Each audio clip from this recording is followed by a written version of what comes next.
Hello friends and family. It's been a while since I've done a garden update, but not a lot has been going on as far as the garden. I'm a very lazy gardener, which shows in what some of the plants are doing, but I figure I would kind of give you an idea anyway. It's been super hot this summer. It seems like just about every day is over 100 degrees. Right now, before I came out here, I checked the thermostat and it showed 103 degrees, and I want to show you where the sensor is. Okay, the sensor, my finger's in the way. There we go. The sensor is right up there in the shade all day long in the corner of the house. Now, granted it ends up getting the heat off the patio and also probably some heat off of the roof. But still, it's in the shade. So that is the real temperature that you feel when you're standing out on the back patio. And these temperatures started late May, which normally we don't get temperatures like this until maybe 1 or 2 days here or there. But normally the day after day after day of 100+ degree temperatures, we don't get those normally until like the first week of July. So it's been really hot and the plants are suffering. It's just not a good thing. Here, take a look. So, first thing, most of the fruits just didn't set, had a real tough time with them. About the only thing that set really good fruit this year was the lemon guava, which, as you can see, there are fruits everywhere, and I've showed you this in a previous video. So I will get some fruits off of this, but everything else, it's pretty disappointing. My red Malaysian guava looks like I will get 1 fruit off of it this year, so not too bad. I think this one really needs to go into the ground because it shows that it has heat and water problems much sooner than the lemon guava does. So I have to water the red Malaysian when it's this hot, just about every 2 days or so. I think you can do just as much harm overwatering, so I'm sensitive about that. The rest of these guys, nothing really special. I think since the last video I did end up getting a second plumeria. It's been blooming, looks nice. And the strawberries I had to move to the shade of all the rest of them. Oh, look at this. Hey, hey, hey, hey, hey, hey. Oh, yeah, baby. Oh, let's eat that. Right now, let's just eat that. Oh, a strawberry. One single strawberry. I'm so happy. Okay. Oh, yeah, nothing better. Okay. That's what it's all about. Just eat right off the vine. So anyway, here they are. My Fingerling Lime has actually done pretty well. Can you see that down there? That's one of the bigger ones. So I do have Fingerling Limes. I tried one about a month ago and it was definitely not ready yet. It was quite bitter, and I don't think this one's ready yet either. So we just need to wait a little bit longer. I'm definitely going to get some Fingerling Limes off of this guy. And the pomegranate, one sad little pomegranate, which I've showed you earlier. See it down there? That's because during the fruit set, just right as the flowers were turning into fruit, it was too hot. It was like 110 degrees for 5 days in a row. They just couldn't handle it. So, passion fruit. This is the newest of the passion fruit vines. This was grown from a cutting that I did, and I actually planted 2 vines right next to each other, and one of them died. So, and it died from overwatering. Lesson learned. The big success this year is, whoa, here, let me stand back. Wait for it. Wait for it. Wait for it. Wait for it. There is my banana plant. The banana plant is doing phenomenally well. I'm even going to put it here. Let's change. Oh, there we go. So now you can see more of the plant. So this guy is growing off of the original corm of the Goldfinger banana that I planted back in 2016, I believe it was. So this is 5 years old, and this year it just really went nuts. I don't have a flower yet. I'm hoping that I will get a flower. The last time it flowered though was in the fall of, was it 2016 or the fall of 20, I think it was the fall of 2017, and it had little mini grapes on it. We had a spell of extremely hot weather.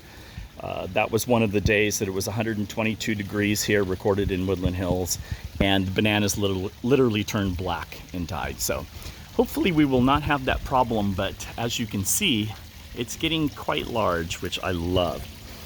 In addition, it has sprouted numerous pups, the largest of which is this one here, which is almost as big as the mother plant. So it's great. Last I counted, there were 5 pups off this one plant. I can see 1, 2, 3, 4, 5, 6 that I can see right off the top. So that's really cool. Hopefully they will continue to grow and continue to make this banana plant clump, shall I say, right here, so that they all kind of protect each other.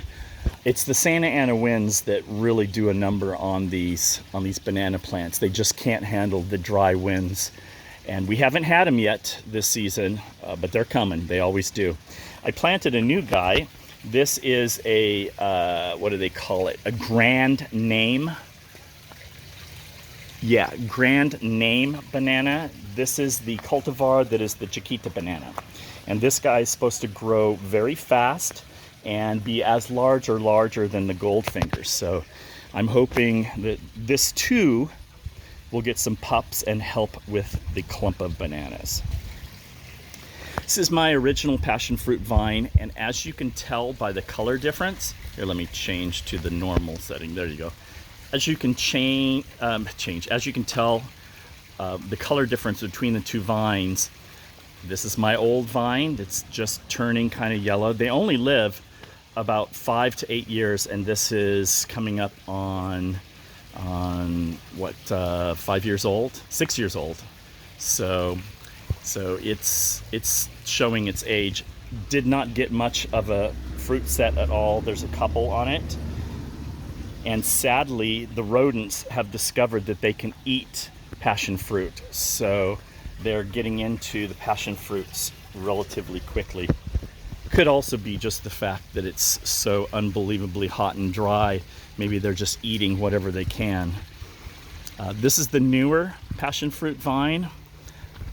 There is as much on the other side of the fence as there is on this side. This was planted this year? Did I plant it this year? Yeah, I think I planted it early this year. So this is 1 year's growth. That's what I love about passion fruit vines, is they will grow here with very little care and they get huge. Very nice. Again, not much fruit set this year. I'm hoping for a really nice fruit set next year. The mango, if you remember when I spoke about the mango on the last video, all of the fruits were destroyed by the heat. They all dropped, but the growth has been phenomenal. I've had significant growth this year, and as you can see by the kind of rust-colored leaves up there, those are all brand new leaves. So significant amount of growth off this guy this year. Very happy about that, and I'm really hoping that we get a good harvest next year. It's getting big. It's probably, let's see, I'm 6 feet tall. Let's come right into it. So it's easily 10 feet tall now. And this year when I prune it, I'm probably only going to prune some of these bottom branches down here. I'll let the tops go for a year. It was pruned pretty heavily last fall, so we'll see where it goes. My white sapote. This, folks, is not what you want to do with a tree. this is laziness on my part. See how this one branch is just kind of hanging down, getting ready to split the tree. There's a lot of things that I've done wrong here, and it's my fault. Hopefully I'll get a couple sapotes. There's one there, and there's another one right in there. Hopefully they'll mature and I'll get something off of this. Definitely next year I'll have to take better care of this tree. So this is kind of interesting.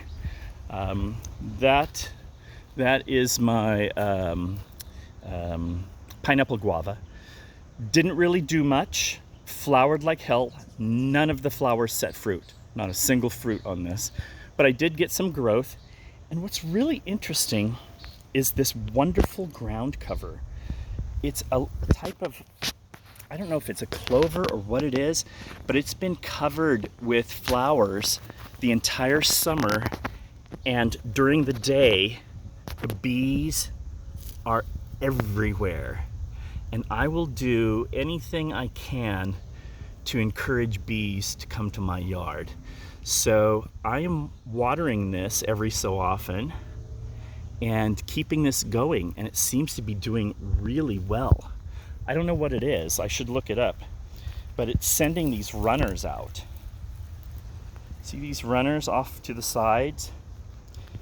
And hopefully, God, I would love to see this cover the entire backyard. Eventually I'll have to keep it away from the trees. I'm sure that it's taking in some nutrients from the pineapple guava, but for now, I'm letting it go. Here comes my big failures. Big failures. Ooh, better be careful where I walk because I might get stung if I don't walk carefully. Okay, these guys, this is a big failure. They are not getting watered on a regular basis. It's too hot. The sun is on them for too many hours. They're growing, but they do not look good. And I am not getting any fruit off of them at all this year. This is my fault, again, being lazy. All of these should be cut off. All the ones that are going towards the ground should all be cut off so that all of the strength of the plant goes into a center stalk. But I do have it kind of growing up and over, so it's getting there. See, oh my God. Oh my God. Oh my God. It's flowering. Oh my God. This, folks, is a bloom. Oh my God. Oh my God.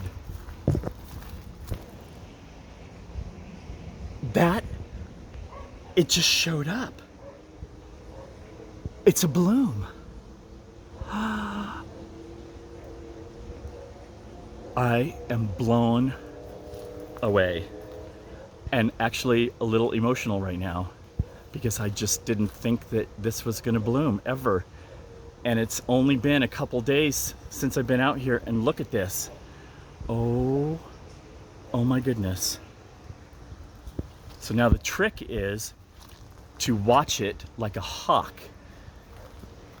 And when it starts to open up, it opens up at night. I have to come out with like a little clean paintbrush, and I have to pollinate from one flower to the other. Hopefully I can do it on the same plant. But obviously this particular plant, being it's in the shade more than all the others, is doing better. Oh, I'm so excited. I cannot believe this. This is blowing my mind. Okay. All right. I got to pause this. Okay, that was just so crazy good seeing those flowers. I've just kind of gotten a new lease on my gardening life here.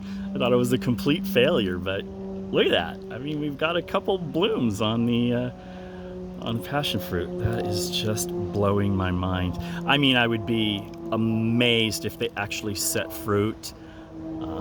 A lot of dragon fruit plants don't their first year in the ground, And but wow, how cool is that? Yes. Let's look at some of the others. Okay, this is the Concord grape that I planted. It is suffering from the heat, but doing okay, and it's growing, so it's okay. I didn't get any grapes off of it this year. Both the Thompson seedless and the Flame seedless grapes, they both gave grapes this year. As you know, I think I mentioned in a previous video, the squirrels just had a great time and sat on one of the vines and just ate every single grape they could find. So I let it happen this year. Next year I may have to go hunting a little bit. So not a good thing. Well, that's it. Yeah, I'm gonna watch these dragon fruit flowers just to see what they do. And the thing about it is yeah, I may not get a chance to get out here. I've got some stuff coming up, so I'll have to keep an eye on them though. Everybody be well out there, stay safe, see ya.